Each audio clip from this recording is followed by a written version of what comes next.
Okay, now let us see some more applications or problems which will help us in understanding the definition of continuity in a better way. So let us take this following problem. Suppose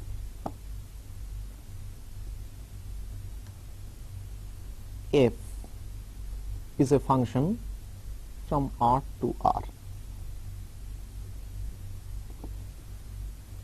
Also assume that f is continuous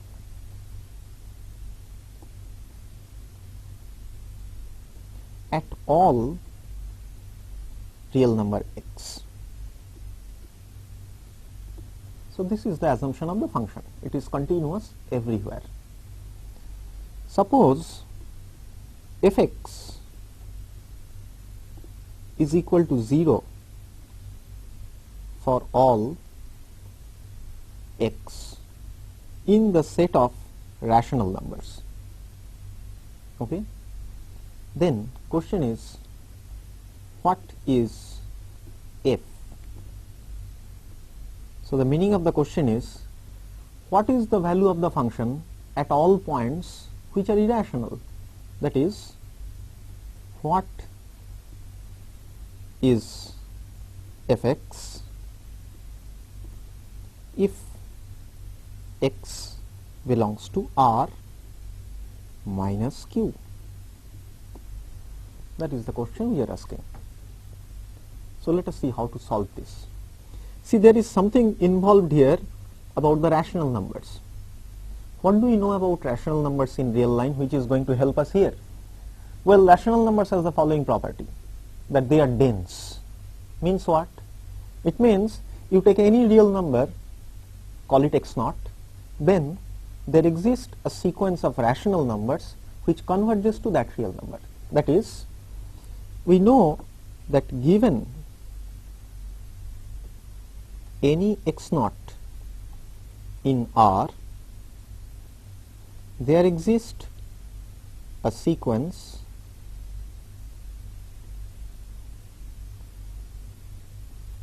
Rn which is contained in Q such that Rn converges to x0. Now the rest is really simple. I know that f is continuous everywhere on real line. It means in particular f is continuous at x0, and since Rn converges to x0, I know that this implies that f of Rn converges to f of x0. But what do I know about f of Rn? It is given to us that f of Rn is 0, because f is 0 on the set of all rational numbers. So this implies the constant sequence 0 converges to f of x0. But a constant sequence always converges to the same constant. So this implies f of x0 is 0. It means in particular fx is 0 if x belongs to R minus q. That is, f is identically 0 function.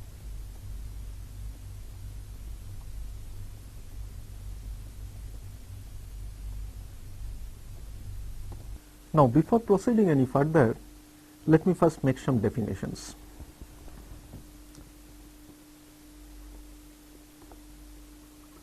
The point is, so far we have discussed only about continuity of functions at points.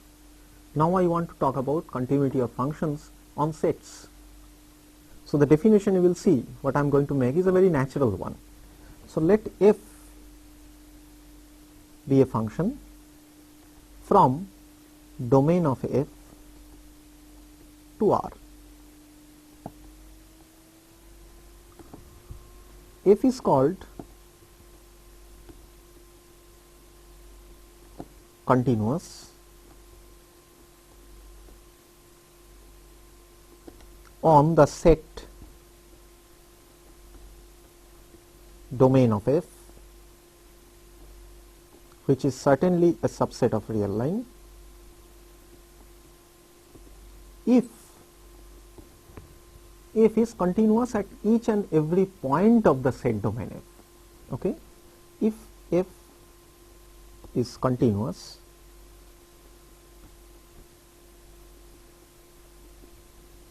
at all x in the set domain of f. Okay? That makes sense. For example,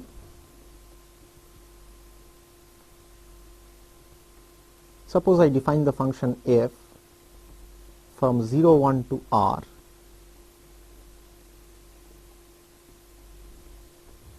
given by fx equal to x square. Then what is domain of f? The way I have written, the domain of f is 0, 1 and f is continuous on domain of f, because we know that fx equals to x square is continuous at each and every point of 0, 1. Okay? Now, from now onwards, I will be only interested in the cases when domain of f is an interval. It might be an open interval, might be a closed interval, might be semi-open interval, but always it's an interval. Sometime it might be even whole real line also. Okay? So, domain of f, I will assume so far that domain of f is equal to interval, a finite interval,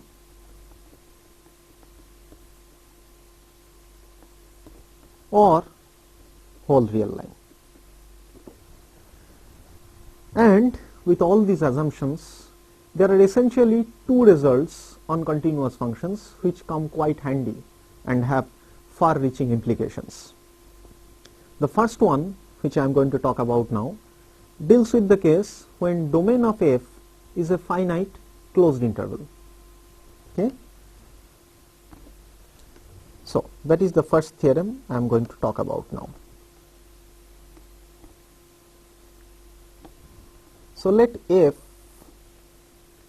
be a function from closed interval ab to R. If f is continuous, then f is a bounded function.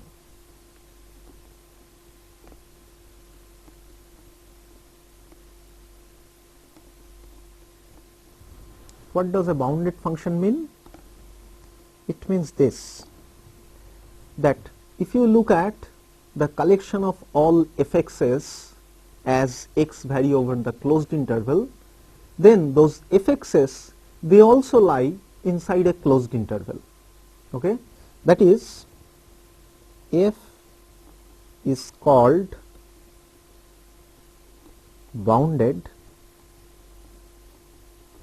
if there exists some m bigger than 0 such that mod of fx is less than or equals to m for all x in the closed interval ab, which is same as saying that the collection of all fx's where x in the closed interval AB is contained inside the set minus m m. Okay, that is, in the picture it will look something like this, that this is A, this is B. Okay,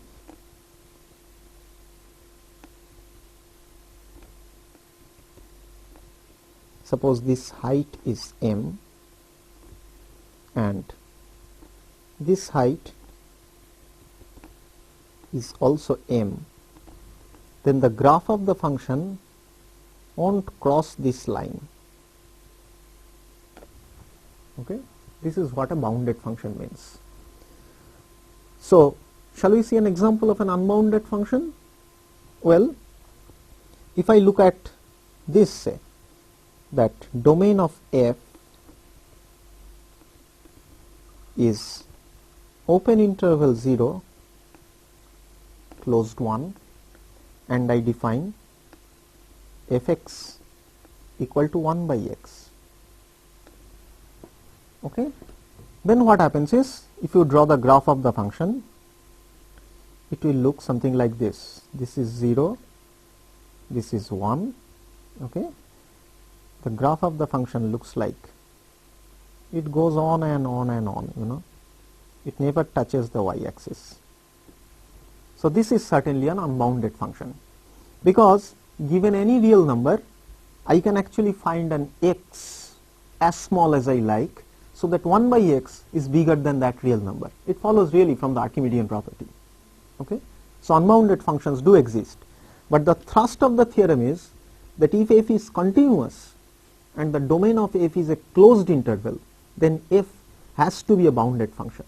Notice that in my example, the domain of f which I have taken is not a closed interval.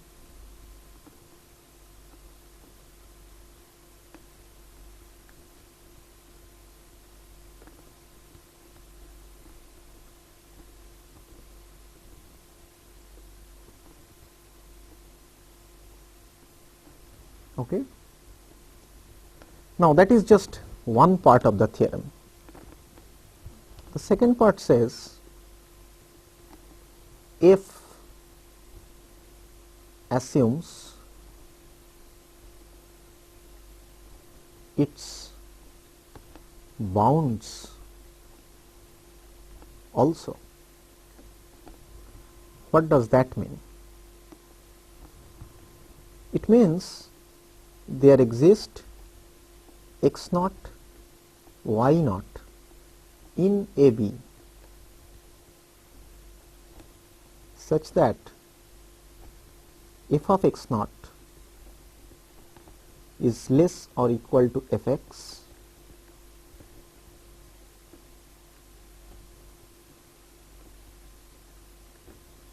which is less than or equals to f of y naught for all x in closed interval AB. In this case, you can certainly see that fx actually lies between two lines whose heights are fx naught and f of y naught. Okay? So let us try to prove the first part first.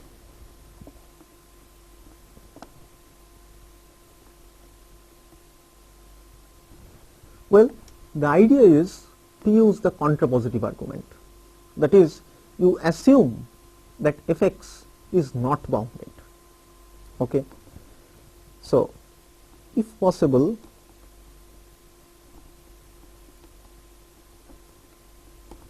let f be an unbounded function.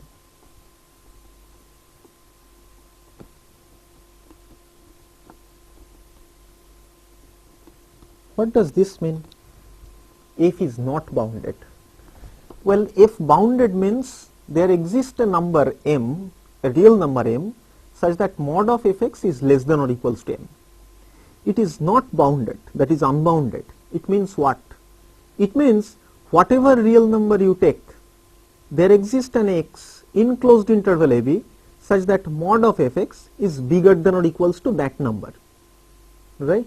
In particular then, it is going to happen that if you take any natural number, let us say n, then there exists a number x in closed interval AB such that mod of fx is bigger than or equals to n, and I can call that x xn. So let me write it down. Then given any natural number n in n, there exists xn, a number in the closed interval AB which depends on n. That's why I am writing xn. Okay, there exists xn in the closed interval AB such that mod of fxn is bigger than or equals to n. Okay. Notice that in one stroke I got two sequences. One is the sequence of xn's which is lying in the closed interval AB, and I got another sequence fxn, okay, which is an unbounded sequence. So first consider this sequence xn. This is contained in AB, and the sequence fxn is an unbounded sequence. Fine. So what do I know about xn? Xn is a sequence which lies in the closed interval AB. That means in particular the sequence xn is a bounded sequence, right? So let's note that xn in particular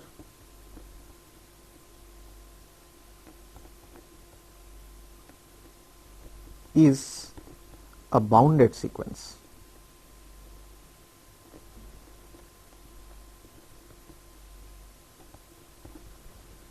Now let's recall Bolzano-Weierstrass theorem. What does it say? It says that every bounded sequence has a convergent subsequence. If I concentrate on the sequence xn which I have constructed, it's a bounded sequence. So by Bolzano-Weierstrass theorem, it will have a convergent subsequence. Call that subsequence xnk. So this implies by Bolzano-Weierstrass theorem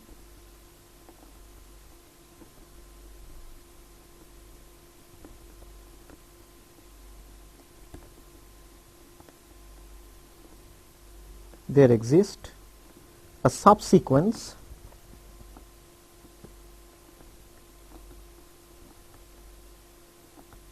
xnk which certainly is contained in AB. Okay. Since this is convergent, assume that it converges to some number x naught. Okay. Then I claim x naught is also in the closed interval AB. Why so? Because if not, then there exists epsilon bigger than 0 such that x naught minus epsilon, x naught plus epsilon intersection closed interval AB is null set. This is one property of closed intervals I am using. Pictorially, what I mean is that suppose this is A, this is B, and x naught is not in this closed interval, means it might be somewhere here, it might be somewhere here, but whatever it is, it will have some distance with A or B. So exploit that distance. You can manage an epsilon such that you get this interval, or you have this interval around the point which does not intersect the closed interval. But then this implies there does not exist any nk such that xnk belongs to x naught minus epsilon, x naught plus epsilon, because the all elements of the subsequence xnk are actually contained in the closed interval AB, and I have got an interval which is outside the closed interval AB. So the xnk's which I was looking at, they cannot be in that interval. As a result, this then implies that xnk does not converge to x naught, which is a contradiction, because I know that the subsequence xnk converges to x naught. So I have established that x naught belongs to the closed interval also. You will see why it is important, because somehow I want to exploit the continuity of the function which is given only on the closed interval. Once I guarantee that x naught belongs to the closed interval AB, I can use the fact that f is continuous at x naught. This is why we are trying to show that x naught belongs to the closed interval AB. Okay? Well, since f is continuous at x naught,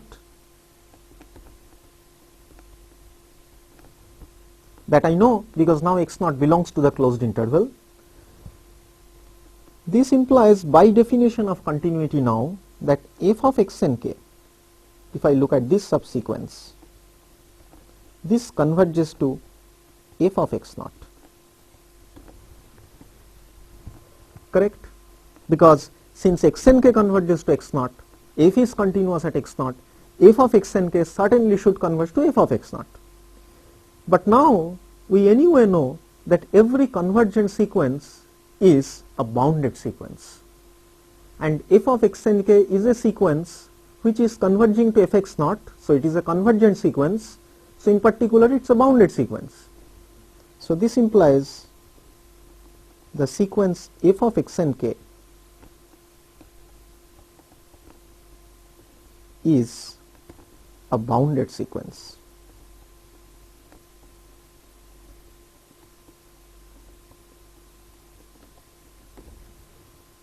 But by construction of the sequence xn, I know that mod of fxnk is bigger than or equals to nk. This follows by construction.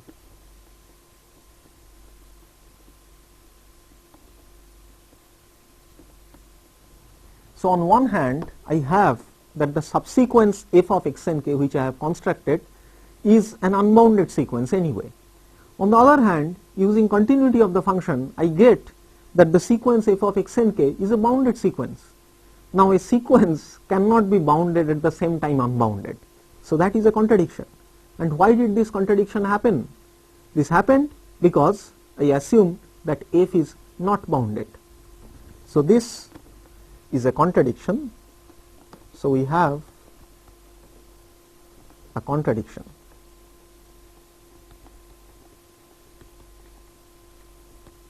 Which implies that f is a bounded function,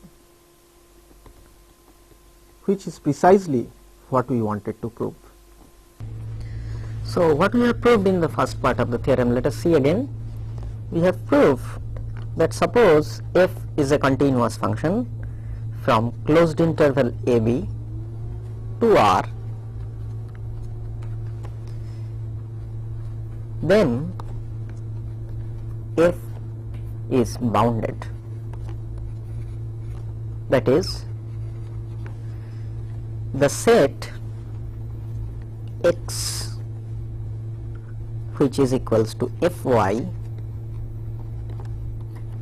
where y belongs to AB, this is a bounded set. Okay? Now the second part of the theorem was to show that f attains its bounds. So what does that mean to show? That is, let us say that supremum of the set fx, where x belongs to AB, let us say this is equals to capital M. I know that the supremum exists, that is by the first part of the theorem, right? Because the set of the values of f, that is a bounded set.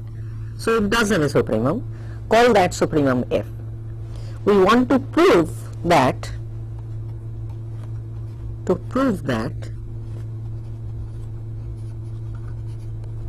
there exists x naught in AB such that f of x naught is equals to m. Now how do we propose to show that? Well, the only weapon we are going to use is the definition of the supremum. Okay, fine. So choose some natural number n in N, and then consider the number m minus 1 by n, which is strictly less than m. That means, since it is less than the least of the upper bounds, that means this number m minus 1 by n is no longer an upper bound.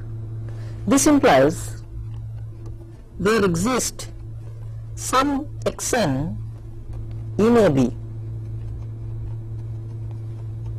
such that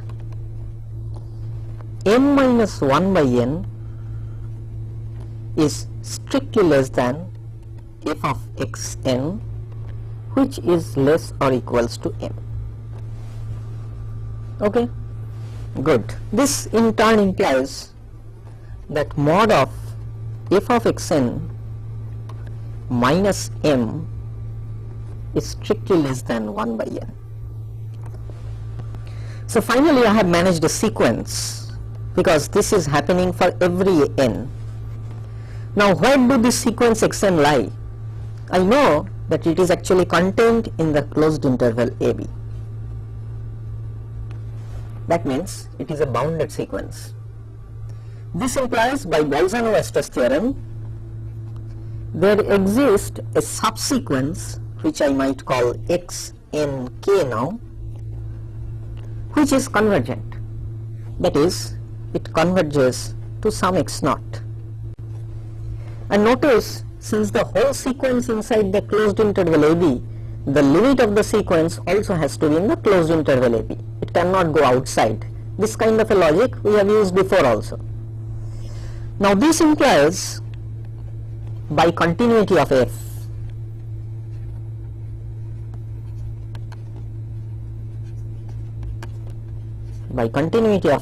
now we have that f of xnk converges to f of x naught. You must have guessed by now that I want to prove that f of x naught is equals to m. So how do we propose to show that? Well, this is where I am going to use this inequality.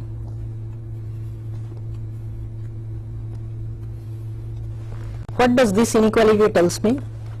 It tells me that mod of fxnk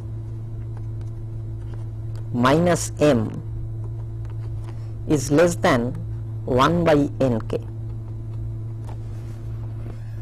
Now this implies, if I take the limit as k going to infinity, what do I get? I get f of xnk minus m, this is less or equals to limit k going to infinity 1 by nk, and I know that the right hand side limit is 0, so I put 0 here.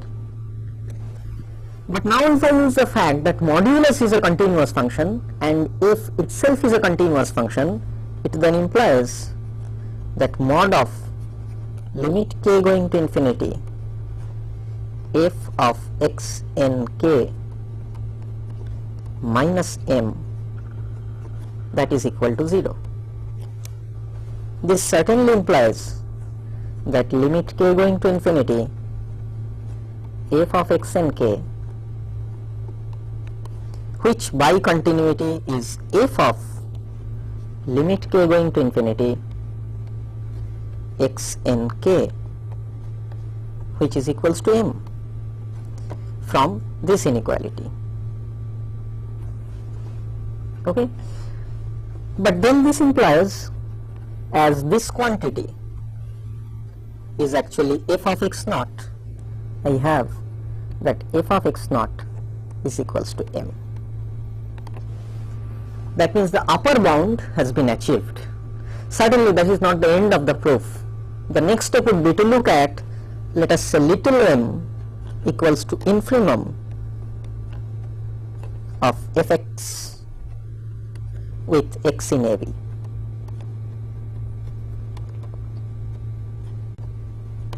And then, exactly as in the previous arguments, I can show that there exists y naught belongs to AB. The proof is exactly similar. You can try it this way, such that f of y naught, that is also equals to m. That means the supremum of the values of fx, which is the best possible upper bound you can have, is actually f of x naught for some x naught. Similarly, the infimum of the values of fx, which is the best possible lower bound which you can have, is actually achieved by some value y naught in AB, such that f of y naught is m. Now this finishes the proof of the result. So what we have proved? We have proved that if I have a continuous function on a closed interval AB, then first of all the function is bounded. That means there is a height. Okay, you can view it this way, that this is the plane R2, A is here, B is here. If f is a continuous function on closed interval AB, then all we are saying is there exists a height here and some height here. I might call this height m and this little m, and then I draw these lines. Then f is bounded means that the graph of the function over this closed interval AB lies within these two lines. That is, the graph of the function has to be something like,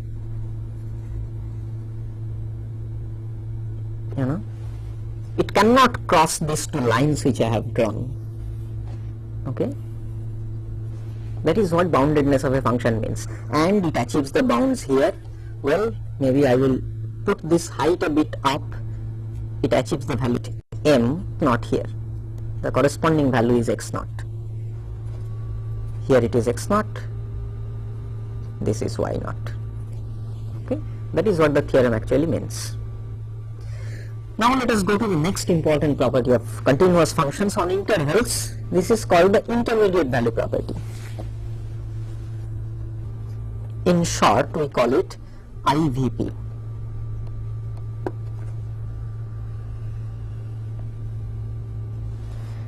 Okay, what does the statement say? Suppose, just look at this kind of an example. This is again the axis. Suppose I have a point A here, I have a point B here. Suppose at the point A, f of A is negative, that is, the value is somewhere here. And suppose at the point B, the value of f is positive. Now f is a continuous function. It means if I can draw the graph of the function, then I can draw it without any break. That means in the graph there is no break. Now if you have to do it that way, that means you have to join this point and this point through a graph which has no break, then it is obvious to see that the graph has to look something like this. It might be something like this also, I don't care. Without any break I am drawing the graph. But that means there is some point on the x-axis which is the value of fx. For example, this point, this point, this point. That means there exists some x in that interval where the value of fx is 0. The intermediate value property actually generalizes this. What does that say then? Let us come to the precise statement of the theorem. Suppose f is a continuous map on an interval. Now I can be closed,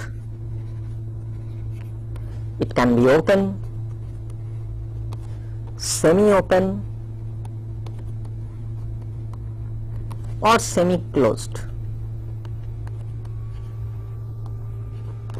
While doing the proof, you will notice it is only the closed interval which matters, but the result is true for any interval. What does it say? Suppose A and B are 2 points in I with A less than B. Let FA also satisfy the condition it is less than FB. Okay. Now you just consider any number between FA and FB. Consider some C which satisfies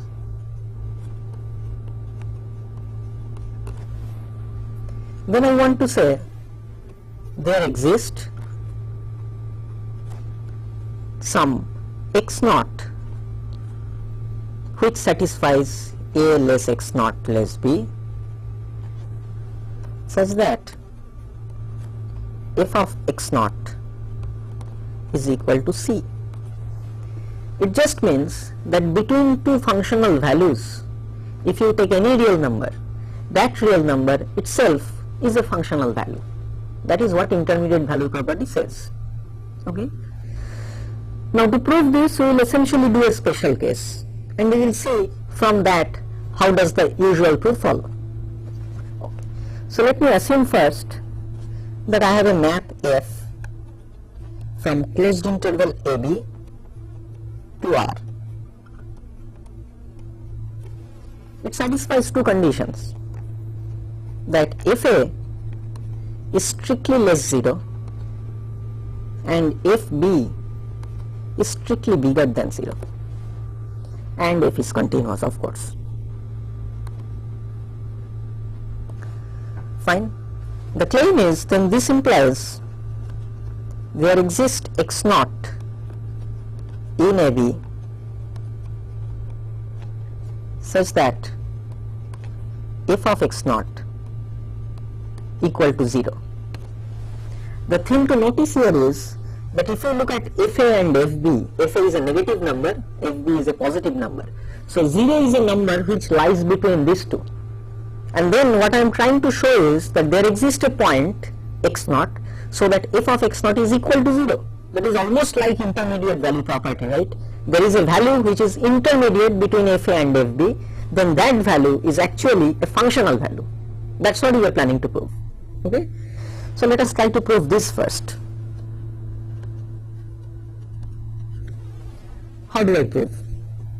First, let me consider a set E, which is collection of all x in AB such that f of x is strictly less than 0. Notice that this is a subset of AB because all the x which I am taking, they are from AB. Okay.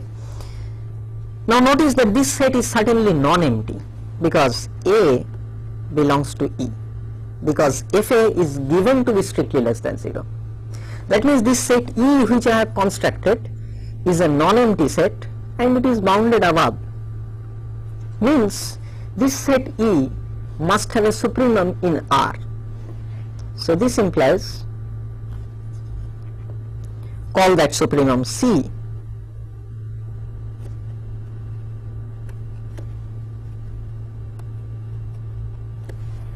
Now also notice that since E is contained in the closed interval AB, the supremum of E is anyway less or equals to B.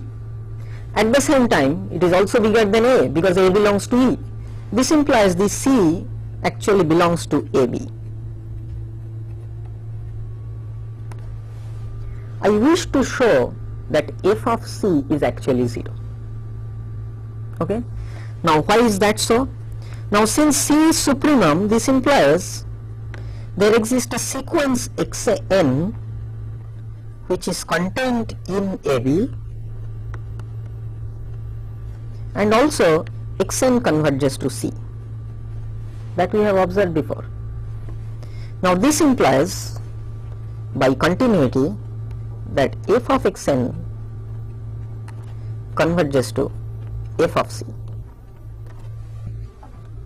Now I also have that f of xn is strictly less than 0 for all n. What does this imply about the limit? If I have a sequence, all whose terms are negative, then the limit of the sequence cannot be positive. At the most it can be 0. So this implies then that f of c is less or equal to 0. What I need to show is f of c is equal to 0. So if not, so if f of c is strictly less than 0, I have to get a contradiction. Now if f of c is less than 0, this implies that c is strictly less than b, okay? So pictorially it means just this, that this is a, this is b, the value of the function is negative here, that means there is a neighborhood where it is negative. On b it is positive, that means there exists a neighborhood where it is positive.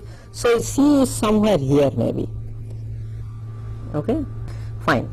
That means if fc is less than 0, then by continuity of f, as I already said, there exists a delta bigger than 0 such that f of x is less than 0 in the whole neighborhood of c. What does that mean? So consider then c plus delta by 2. Now c plus delta by 2 belong to the interval c minus delta, c plus delta. This implies that f of c plus delta by 2 is also less than 0, because I said that f of x is less than 0 for all x in the interval c minus delta, c plus delta, okay. But then this implies c plus delta by 2, it belongs to E by my definition, because E consists of all the points where f of x is less than 0. It seems that then c plus delta by 2 belongs to E, but then c cannot be a supremum, as c plus delta by 2 is strictly bigger than c, then c cannot be supremum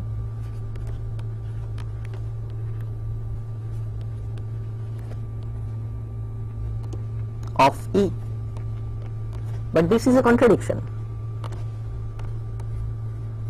because we know C is the supremum. Why did this contradiction happen? Because I have assumed that f of C is strictly less than 0. That cannot happen. But I already know that f of C is less than or equal to 0. So this implies what? It implies that f of C is equal to 0. Okay. Now let us see some applications of intermediate value property, So first application. Consider a function f from 0, 1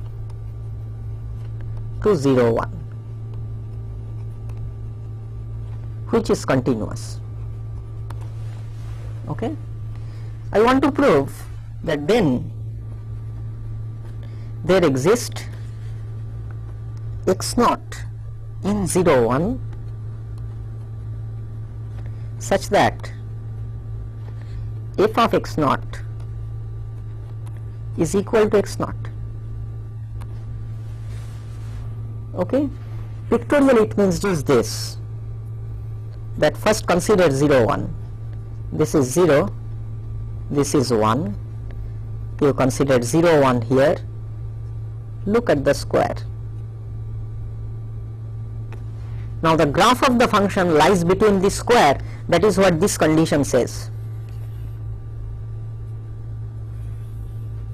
Okay. Then the assumption says that if you look at the diagonal, which is the line, this is the line y equal to x, then the graph of the function at some point has to intersect this diagonal. It can be this, it can do it several times, but it has to. Okay. So how does one prove it? See, there are two obvious cases. It can happen that f0 equal to 0. If f0 equal to 0, we are through.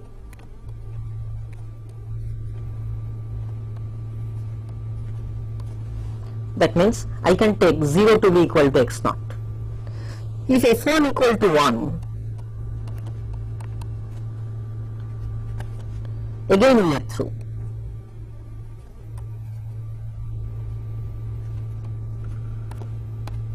Okay. Now the third case is when this is not true. What does it mean to say that this is not true? Notice that these two are not true implies that f of 0, since it has to be in the closed interval 0, 1, but it is not 0, that means it has to be strictly bigger than 0. At the same time, I am also saying that f of 1 is not 1, but it has to be in the closed interval 0, 1. That means the possibility is then f of 1 is less 1. Both this has to be true, right? If none of the above happens.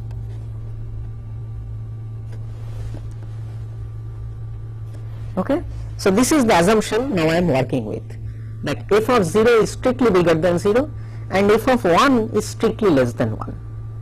Okay, very good. Now I define another function, call it g. So I define gx as fx minus x. The purpose of considering g is very easy. It is just that I have to show that at some point x naught, g of x naught is 0. Just notice that g of x naught equal to 0 implies f of x naught minus x naught is equal to 0. This implies f of x naught is equal to x naught. This is the motivation to construct the function g. Now what do I know about g? G is a function from 0, 1 to r. That is obvious because I have defined it for x in 0, 1. Also the important thing is that since fx equal to x is a continuous function and the given function f is a continuous function, the difference of two continuous functions is always a continuous function. That's why the function g which I have defined, that is also a continuous function. Okay. Now notice, what about g0? By definition this is f0 minus 0. But I know that f0 is strictly bigger than 0. That means this is bigger than 0. What about g1? This is f of 1 minus 1. But I know that f of 1 is less than 1. That means this is less than 0.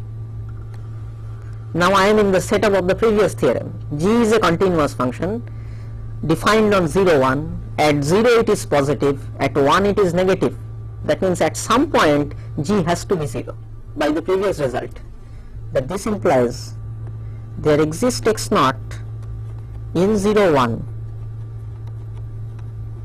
such that g of x naught is equal to 0. And this implies, as we have observed before, that f of x naught equal to x naught.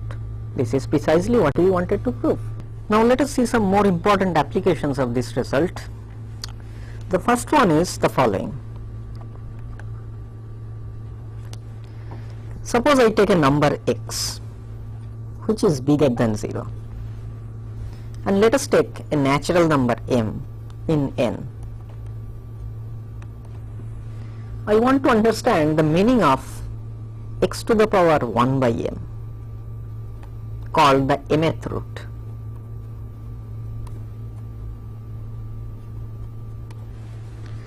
See, the point is, we want to talk about mth root is that we don't have the precise definition of real lines with us. we are trying to develop it without going into the detail of the definition of real line. And once you do that, then several questions arises, things like what do you mean by square root of a real number, cube root of a real number, and so on, because the precise definition of real number is not there. But you want to show that something like x to the power 1 by m should exist. And this is where you will see that things like supremum axiom and whatever we have developed will come handy. It will give you the existence of some such things. Let us see how do we do that. So look at the function defined by f of y equals to y to the power m. The function is defined for f from 0 infinity to r. Okay.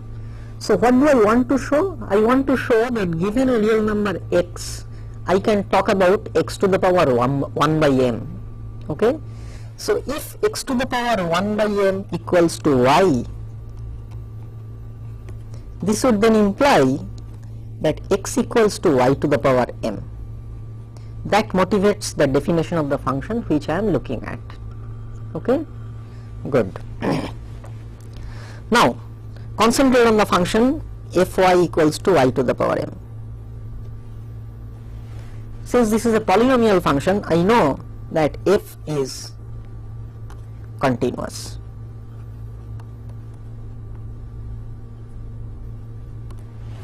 Okay. Now x is given to me, x is bigger than 0. Okay. I am just saying that choose b such that b to the power m is bigger than x. That can always be done. And then I concentrate on the function f from 0b to r given by f of y equals to y to the power m, which is continuous. Now all I want to use is the intermediate value property. Since I have this condition, this implies that we have f of 0 less than x less than fb. Then this implies by the intermediate value property there exists y in the closed interval 0b such that f of y is equal to x, which implies y to the power m is equal to x, which implies by definition y is the mth root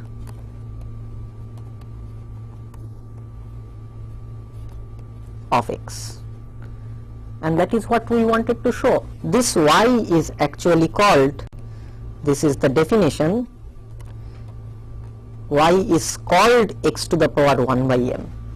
Right now, before the proof of this, there was no definition of x to the power 1 by m. So we define the mth root of x to be equal to some y such that y to the power m is x. And when I want to show that mth root of a real number exists, all I need to show is that there exists an y so that y to the power m is x, which I have shown by intermediate value property. That means mth root of a positive real number exists. But here, while doing this, I have used the statement of the intermediate value property, which I have not actually proved. I have proved a special case of intermediate value property, that is, if I have a continuous function which takes positive value at one endpoint and negative value at other endpoints, then 0 is also a functional value. But that is not exactly the statement of the intermediate value property as we stated. So now let us try to prove intermediate value property from the result which I have already used. Okay.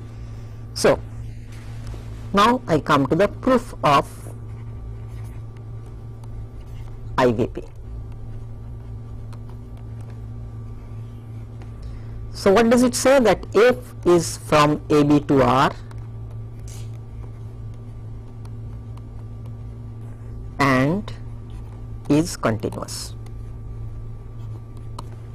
Suppose FA is less than FB, and also suppose there exists a C which satisfies FA less C less FB. Then I want to prove that there exists X naught in the closed interval AB such that f of X naught is C. Well, while doing it I will use the result which I have already proved. So I define a new function gx, which is fx minus c. Okay, the idea is very clear. I want to prove that this function g has a 0. That means there exists an x naught where g of x naught is 0. Once I prove that, it will follow that f of x naught is c. That will solve the problem. So first look at what is g of a. This is fa minus c. But since c is bigger than fa, this is less than 0.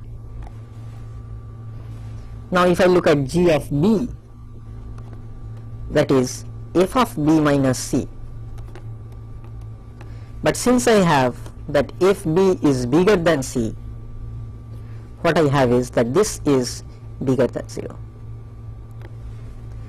This implies there exists x naught as g is continuous such that g of x naught is 0. Notice here that I am using the fact that g is continuous. But g of x naught is 0 implies f of x naught minus c equal to 0, which implies f of x naught is equal to c. This is precisely what we wanted to prove. Okay. After finishing intermediate value property, let us look at another example. It says there exists x in R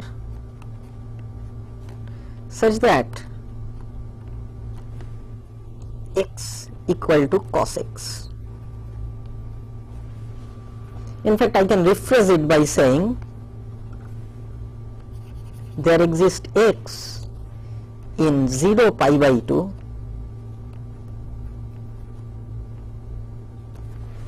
such that x equals to cos x. How do we solve this problem? The idea is exactly as in the previous results. I have to show x equal to cos x. That means I have to show that cos x minus x is 0. To prove that for some x in 0 pi by 2, cos x minus x equal to 0. This immediately tells me that I can now look at the function gx equals to cosine of x minus x. And then let us see what is g0. That is cosine of 0 minus 0, which is 1, and that is strictly bigger than 0. And what is g of pi by 2? This by definition of g is cosine of pi by 2 minus pi by 2. But cosine of pi by 2 is 0, so 0 minus pi by 2, which is minus pi by 2, which is less than 0. Notice that g again is continuous. then this implies G must have a 0. This implies there exists x naught in 0 pi by 2 such that G of x naught is equal to 0. This implies cosine of x naught is equal to x naught. And this is precisely what we wanted to prove.